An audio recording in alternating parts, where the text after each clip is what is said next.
پاکستان کے مفاد میں کرنے ہیں اور اس میں انشاءاللہ کامیاب ہوگی. پوری PDM جو ہے وہ کامیاب ہوگی. پاکستان کی حفاظت، پاکستان کے وقار کی حفاظت یہ اہل مدارس نے کی ہے اور انشاءاللہ کرتے رہیں گے. آج یہ لوگ جو مینگورہ کے اندر یہاں سوات میں نکلے ہوئے ہیں یہ صرف اور صرف اس لیے نکلے ہیں. کبھی بھی مولانا فضل الرحمان صاحب نے ایسی کوئی بات نہیں کی جو اتنی سخت ہو جتنی شدت سے اب یہ بات کی ہے. تو جب ہم غور کرتے ہیں اس بات میں کہ مولانا نے یہ بات کیوں کی ہے تو یہی بات سامنے آتی ہے کہ مولانا کے لوگوں کو جس ذلت کے ساتھ انہوں نے جس بے ادبی اور بے احترامی کا مظاہرہ کرتے ہوئے کیا ہے کوئی غیر مسلم بھی ایسی حرکت نہیں کر سکتا.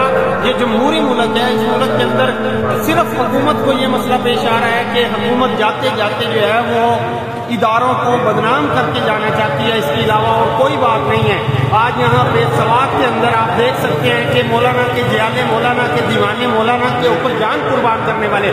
ابھی ہماری ایک مولانا صاحب سے بات ہوئی، انہوں نے یہ کہا کہ یہاں پہ جو لوگ آئے ہیں یہ مولانا کو ووٹ دینے کے لیے نہیں آئے بلکہ مولانا کو جان دینے کے لیے آئے ہیں. مولانا کے لیے وہ کہہ رہے ہیں کہ ہمارا ووٹ نہیں بلکہ ہماری گردنیں مولانا کے لیے.